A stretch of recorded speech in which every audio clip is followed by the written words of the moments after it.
Distintas reacciones generó una entrevista realizada al expresidente Ricardo Lagos, quien aseguró que de ser partidario de legalizar todas las drogas como una forma de combatir el narcotráfico. Desde el gobierno analizaron estas declaraciones. Nosotros en general tenemos la impresión que en un sistema democrático como el que vivimos, todas las opiniones son legítimas y por lo tanto nos parece muy legítimo que nuestro expresidente manifieste una opinión en un tema tan sensible para el país como esto. De hecho, en las mesas que tenemos, que son 3, que incluyen aspectos de salud y aspectos institucionales, este tema está en debate y nosotros, como le hemos informado anteriormente, estamos haciendo ese proceso de discusión. Aquí hay muchas posturas, uno podría decir que hay muchas escuelas de pensamiento, que todas son legítimas, y que esperamos construir una síntesis de aquí a fin de mes para poder ver cómo construimos una propuesta que le sirva a Chile. Bueno, para hablar de este y también de otros temas, conversamos aquí en Primera Edición con el abogado Juan Pablo Hermosilla. Abogado, muchísimas gracias por estar con nosotros, bienvenido. Buenas tardes, gracias por la invitación. Bueno, esta entrevista al expresidente Ricardo Lagos de legalizar, permitir el consumo y la venta, no solamente de la marihuana, sino que avanzar hacia la cocaína. ¿A usted qué le parece? ¿Se le está quitando la droga a los delincuentes para acabar con el narcotráfico o se está creando una industria? ¿Permitiría crear una industria? Hay distintos ángulos cómo mirar el tema, pero lo primero que quiero hacer es celebrar que el presidente Lagos diga lo que ha dicho.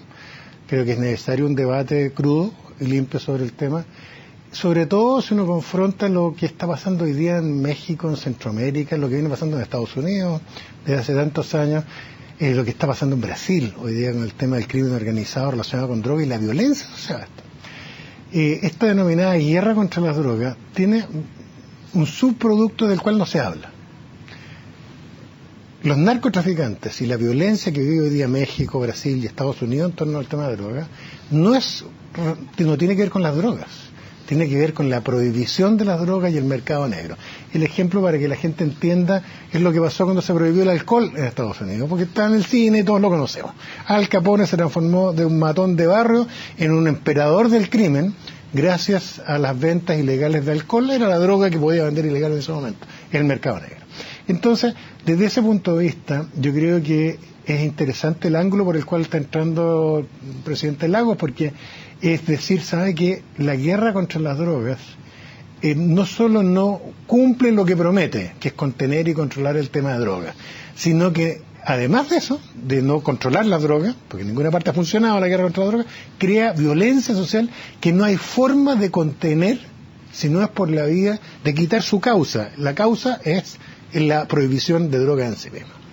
Ahora, abogado, hay otros que dicen que esto permitiría crear una industria. Usted mismo ponía el caso del alcohol. El alcohol termina de ser algo prohibido y se convierte en una tremenda industria con la cual ya es difícil lidiar, pensando en las personas que dicen que cuando esto es legal puede convertirse en un tema de consumo y en un tema de una dependencia extrema. Por ejemplo, para unos papás que están muy preocupados por este tema y que va a ser, dentro del debate, va a ser una de las voces principales. Yo no quiero que esté legalizada la marihuana ni menos la cocaína porque con eso va a tener libre acceso, se va a crear una industria alrededor y va a ser muchísimo más fácil obtenerla. Claro, eso no es cierto. Yo entiendo la aprensión. Casi un mito eso, pero no es cierto como todos los mitos. La mejor demostración es que desde Chile tenemos una experiencia que es única en el mundo. Chile es una especie de laboratorio sobre el tema, porque es el último país del mundo donde se prohibieron las drogas. Yo soy nacido el año 1960, y hasta el año 1968, o sea, finales de 1968, en Chile circularon todas las drogas libremente.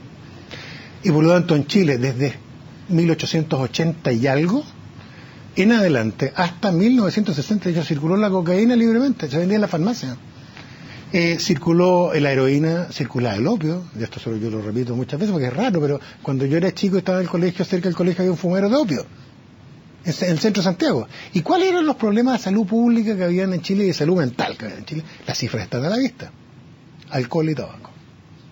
Y hoy día uno ve cuál es la situación en Chile, cuál es el principal problema de salud mental y de salud pública en Chile: alcohol. Y tenemos el tema del tabaco. Matan a miles de personas de las dos drogas todos los años. Entonces uno dice, a ver, un momentito, no ha cambiado nada. Y A ver, ¿y la prohibición sirvió de algo? No, lo único que ha servido es para crear la falsa ilusión de que los problemas de salud pública se combaten con herramientas represivas y al mismo tiempo crear la sensación de que las verdaderas drogas peligrosas son las que están prohibidas, y eso no es cierto. El alcohol es cosa de meterse al sitio de la OMS, cualquier persona lo puede hacer y va a ver que el alcohol está clasificado como las drogas más peligrosas junto a la heroína, junto a la cocaína, por el nivel de adicción, por la mortandad que produce, por la cantidad de personas que mata todos los años el alcohol, etcétera, etcétera. Y de acuerdo entonces a la evidencia, abogado, los estados y los países que están legalizando la droga, hemos visto recientemente el tema de la marihuana en Uruguay y en algunos estados de Estados Unidos, ¿podría contribuir efectivamente? Por supuesto, yo creo que esto es una anomalía. Yo creo que espero que de aquí a unos 20 años atrás miremos el periodo de prohibición de drogas y nos vamos a mirarlo un poco desconcertados. ¿Cómo se nos ocurrió hacer esto que causaba tanto daño socialmente? Porque son dos problemas distintos. Uno es el problema de salud. Efectivamente, hay personas que consumen marihuana, hay personas que consumen tabaco, hay personas que consumen alcohol, hay personas que consumen cocaína, que esto les hace mal. Eso es un tema de salud. Pero ¿a quién se le ocurrió que ese tema de salud se soluciona con el derecho penal, encarcelando personas? Piensen ustedes lo siguiente, las personas que nos están escuchando. Si eso fuera cierto, tendríamos que prohibir el tabaco, prohibir el alcohol y volver a lo que era Estados Unidos en los años, comienzo de los 30 del siglo pasado. Pero eso nadie lo haría porque saben lo que va a hacer. Entonces uno dice, bueno, pero... Y se criminaliza al adicto.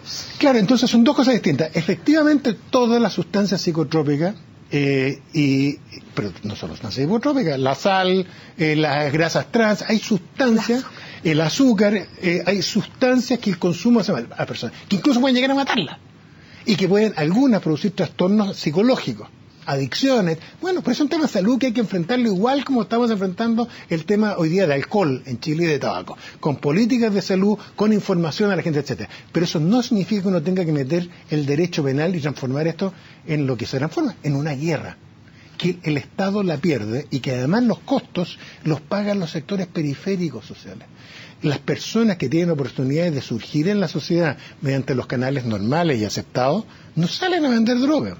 Solo son las personas que no aparecen, que están dentro de lo que se llama una situación de anomia, personas que tienen unas frustraciones, que tienen otro camino. Entonces, esto es, como dice un sociólogo catalán, si uno nace en las afueras de Chicago, dice, o uno es un monstruo para el básquetbol, o vende droga, no tiene otros caminos para surgir en la vida. Y en ese sentido, terminar con esta tipificación de este delito, terminaría con el delito porque no existiría legalmente, pero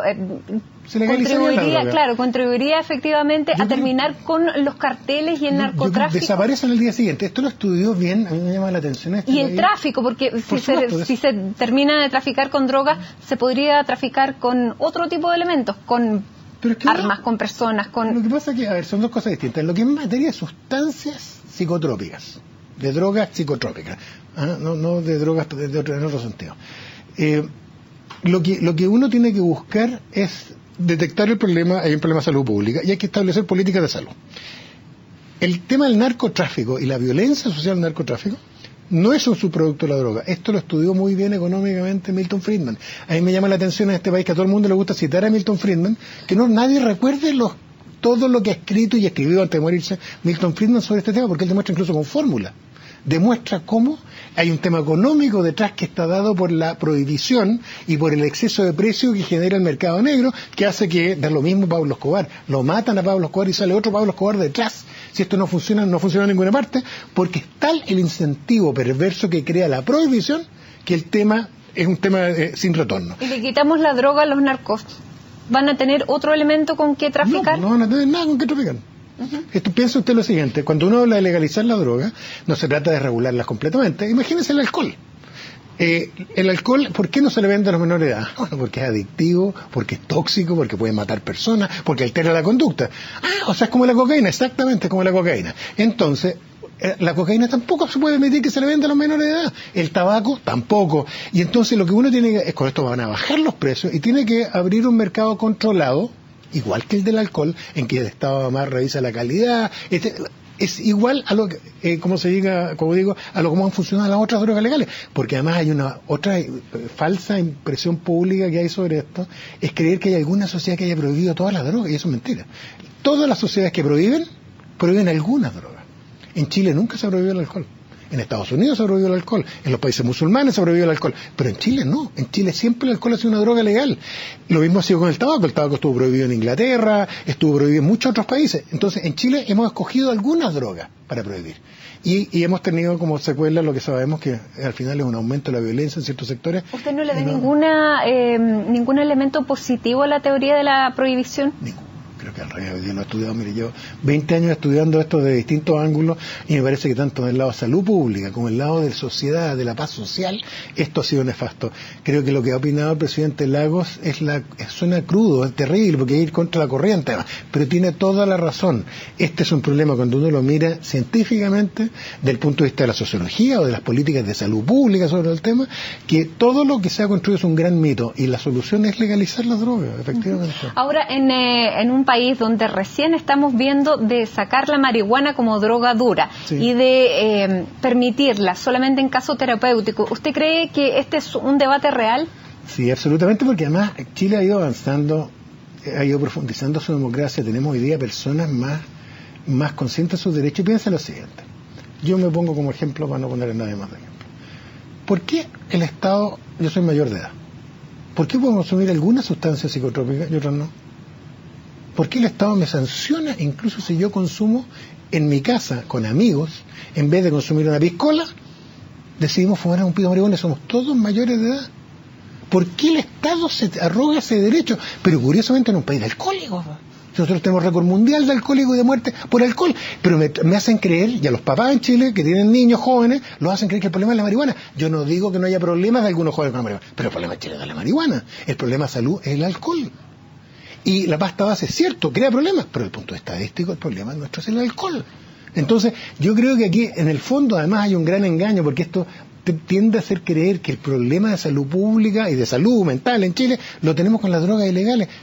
Hay problemas, y no lo niego, y que hay que enfrentarlos con políticas de salud, pero lo que no veo es que ese es el tema principal. El tema principal es una decisión política de poder abordar este tema, por lo que yo mismo le comentaba, que solamente estaba pensándose para fines terapéuticos o recreacionales, y sacarlo de droga dura cuando ya el expresidente Piñera lo había sacado en la comisión. En las últimas cosas había dictado el decreto de sacarlo y volvió a ser droga dura. Sí, yo creo que estamos en un proceso que va a ser paulatino a entender, a mirar la realidad. Insisto, nadie se acuerda de esto. Cuando a mí me dicen, pero lo que usted propone, lo que está proponiendo el presidente Lagos ahora, va a destruir los procesos. Acuérdense del año 68 en Chile. Hasta esa ¿Usted época... cree que este es un tema de campaña, que con esto Ricardo Lagos Escobar está volviendo a la política y le gustaría candidatearse? Porque él dice, este es un tema de campaña para el 2017, pero pone el tema y después viene la persona, ¿no? Sí, no, yo no, mira, ahí no puede ser, ya te lo digo personalmente, no entiendo, no soy buen analista político ni mucho menos, pero podría ser. Ahora, en lo que a mí compete, yo estupendo que hagamos campañas con contenido. Mire, yo estoy feliz con lo que está pasando en el país, yo sé que está lleno de gente nerviosa por todos lados, pero este país se estupidizó durante 20 años y no discutíamos ningún tema relevante. Y yo, por lo menos, que me gusta un país sabio y sano, hay que estar debatiendo de aborto, estar debatiendo de constitución, estar debatiendo de drogas, si está bien la prohibición de drogas, nos hace una sociedad más sana. Así que yo creo que es estupendo que este tema de la despenalización, eventualmente de ilegalización de la droga, entre en las campañas, estupendo.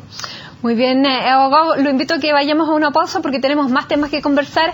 Al regreso vamos a seguir analizando con el abogado Juan Pablo Hermosilla. Vamos a ver ahora la ley antiterrorista a propósito del último artefacto que vimos se puso en la línea del metro en la estación San Joaquín. Hacemos una pausa, ya regresamos.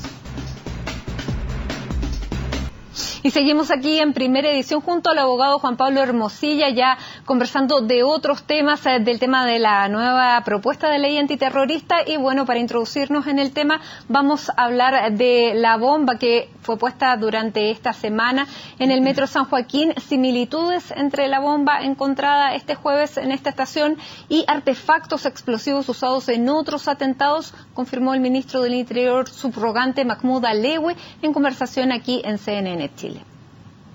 Por el tipo de artefacto, porque estos artefactos son bastante rudimentarios. Las similitudes que tienen son obvias por lo rudimentarios que son. Siempre es un extintor, siempre es pólvora negra, siempre hay un reloj, siempre hay una ampolleta.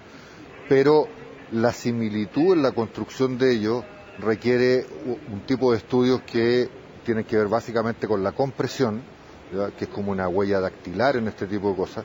El tipo de compresión de la pólvora permite determinar si quien fabrica esto es la misma persona o no, y eso es parte de la investigación. Bueno, y como lo decíamos, seguimos aquí conversando con el abogado Juan Pablo Hermosilla, miembro también de la comisión que analizó la ley antiterrorista, que hizo su propuesta al gobierno hace ya casi 4 semanas, y esta semana el gobierno envió el proyecto. Abogado, de acuerdo al informe que ustedes presentaron y al proyecto de ley que se envió, ¿esto sería un delito terrorista, la colocación de esta bomba en la estación del Metro San Joaquín?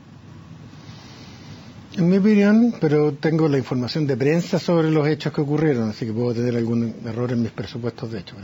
Pero si se trata de una bomba, de acuerdo a la legislación actual, cuya intencionalidad básicamente es producir temor en la población, podría quedar eventualmente cubierto por la ley antiterrorista actual. En lo que es la propuesta del gobierno, el proyecto de ley que ha iniciado hace pocos días atrás, su tramitación en el Senado, también quedaría cubierto y probablemente podría acreditarse el hecho con alguna mayor facilidad, creo yo, pero podría ser un acto terrorista conforme a las dos legislaciones. Uh-huh. Ahora, usted, de acuerdo a lo que se ha visto en un principio, a principios de este año y lo que ya llevamos, ¿esto tiene un modus operandi similar? Porque esta bomba, además de ser parecida a las bombas anteriores, es puesta en un lugar público a una hora diurna, que era distinto a lo que venía ocurriendo y lo que veníamos viendo en las otras ocasiones anteriores. Si uno analiza los hechos, desconociendo yo toda la información sobre posibles organizaciones detrás, si son las mismas personas o no, pero es evidente que uno observa este año, y esto ocurrió mientras estábamos trabajando en la comisión dedicada al estudio del tema antiterrorista, es que hubo un giro de lo que venía siendo después de hace varios años la colocación de artefactos explosivos, incendiarios de baja intensidad, en un contexto claro de tratar de evitar dañar personas, y más bien dañar la propiedad o cumplir efectos propagandísticos simbólicos. Por ejemplo, bombas en iglesias que explotaban en la puerta de la iglesia a alta hora de la noche. Esto se empieza a quebrar en el mes de junio, si no me falla la memoria, cuando explota una bomba en un carro del metro, en un momento que está retornando, dando la vuelta el carro, ¿no es cierto?, en la estación Los Dominicos, si no me falla la memoria, en que por segundos no hirió a otras personas. Y después sabemos que ocurrió la explosión de un artefacto en un centro comercial cercano a la estación de Escuela Militar del Metro, que dejó efectivamente a varios heridos. Ahí hubo un giro. Efectivamente, hay un giro desde actos de violencia destinados a dañar la propiedad y a producir literalmente un ruido mediático, un acto de propaganda en el sentido literal, a actos que ya empiezan a lesionar personas y se ponen ahora del día, como usted señalaba, que hacen eventualmente, como que podrían acreditar, es la intención de producir temor en la población. Uh-huh. Y ahora, yo creo que ahí hay un giro, sin pronunciar si son la misma persona o no, o si hay una organización detrás, pero hay un giro. Ahora, de acuerdo al documento que ustedes entregaron como comisión que analizó esto bastante antes de la colocación de estas bombas, porque ustedes vienen trabajando ya hace varios meses casi junto con la instalación del gobierno, ¿de qué herramientas dota estas recomendaciones que ustedes hacen y el proyecto de ley que se envía finalmente al Congreso para combatir el fenómeno del terrorismo? Y ¿qué temor tiene usted, entre medio, que en la discusión legislativa este proyecto que hacen ustedes, estas indicaciones, estos consejos, no queden demasiado desvirtuadas y, como conversábamos antes, esta guagua que tiene una cabeza, 2 manos y 2 pies se transforme finalmente en un monstruo bastante distinto a lo que ustedes recomendaron? A ver, lo primero, a mí me tocó coordinar y presidir una comisión de profesores de Derecho Constitucional y básicamente de Derecho Penal, que estudiamos los aspectos constitucionales, penales y procesales penales de la situación actual de la ley antiterrorista e hicimos propuestas en el ámbito constitucional, penal y procesal penal. No es exactamente igual el proyecto de ley, como es obvio, lo nuestro es un insumo, una recomendación. Hay muchas cosas que se toman y se toma una cierta estructura de nuestras propuestas, en que lo único que no se toma es las propuestas constitucionales. ¿Ya? Yo me imagino porque tiene una tramitación distinta y un impacto distinto, pero nosotros recomendamos suprimir las normas constitucionales, derogar las normas constitucionales que se refieren al en relación al terrorismo, artículo 9 y otros de la actual Constitución, y eso no aparece en el proyecto de ley, pero sí en los aspectos sustantivos hay una estructura y un enfoque en el proyecto de ley, y en los aspectos procesales penales más nítidos todavía, que es muy similar en muchas cosas al trabajo que entregó la Comisión. ¿Y qué es lo más relevante que cambia a partir de ahora con este proyecto? Pero déjeme meterme en una cosa que me interesó mucho su pregunta y creo que es importante. Porque esto no es solo una discusión de expertos. Aquí usted es una discusión política, lógico. Política, y que tiene derecho a mirar cada ciudadano. ¿Cuál es mi temor sobre el tema? Mi temor es muy simple. Mi temor es el populismo penal. Mi temor, nuestro sistema político ha sido muy permeable, de repente cruzado, a veces más en la derecha, pero también en lados de centro izquierda ha ocurrido, en que pase lo que pasó con la ley Emilia, que se produce un evento determinado y se legisle a partir de un evento y terminen haciéndose excepciones y reacciones legislativas que no busquen, no tienen una mirada de Estado del largo plazo y el bienestar común, por así decirlo, y la paz social, sino que lo buscan es salir del paso de una coyuntura política. Entonces, yo creo que hay que tener cuidado, porque yo tuve la impresión, esto puedo estar completamente equivocado, pero que este giro en la colocación de bombas podía tener algo que ver con la discusión que se estaba iniciando de política pública en torno al tema. Entonces no me extrañaría también que durante el proceso legislativo volvieran a ocurrir bombazos y cosas similares. Entonces terminar en un proyecto muy distinto al que ustedes recomendaron. ¿Cuál es? Para que la gente común lo pueda entender. Nadie discute que el tema del terrorismo hay que enfrentarlo en forma dura, en forma proporcional a la gravedad de lo que hace la actividad terrorista. La actividad terrorista no solo ataca bienes jurídicos individuales, lesiona o mata personas, sino que ataca la seguridad colectiva y ataca las bases de la paz social. Entonces nadie duda que esto hay que exigirle al Estado que haya delitos y que prevenga, ojalá estos delitos, pero que sancione estos delitos. Pero ¿cuál es el temor? El temor es que esto pone a prueba la profundidad de la democracia. Una democracia poco sólida reacciona legítimamente esto, pero reacciona mal. Estados Unidos reacciona con Guantánamo, reacciona volviendo a legitimar la tortura, reacciona privando los derechos civiles y políticos a los individuos capturados. Hay que recordar que en el sistema legal, incluso en caso de guerra, el enemigo tiene derecho a ciertos procesos y cosas, etcétera. Todo eso lo suprime Estados Unidos, y Estados Unidos, el gran triunfo del terrorismo en Estados Unidos es ese. No es haber echado abajo las Torres Gemelas, es haber puesto contra el muro una democracia al punto que la deteriora, que la acerca a un estado policial por la reacción que tiene. Acá tenemos que preocuparnos de que la reacción, que las políticas de control penal y las políticas preventivas, el sistema de inteligencia, todo el sistema que busca evitar la ocurrencia de estos delitos graves, sea un sistema democrático, que curiosamente no es una paradoja, es real, que al castigar a un eventual terrorista o al prevenir una actividad terrorista, la democracia se refuerce, no se debilite, porque usted mire los casos de España, lo que pasó en algunos casos en Colombia, qué sé yo, en Estados Unidos, aquí la tentación es muy grande, de decir, estos gallos, ¿para qué los voy a torturar para sacar la información? Los voy a matar, como pasó con la GAL, en los grupos GAL en España en algún segundo. Eso es lo peor, porque es el triunfo del terrorismo.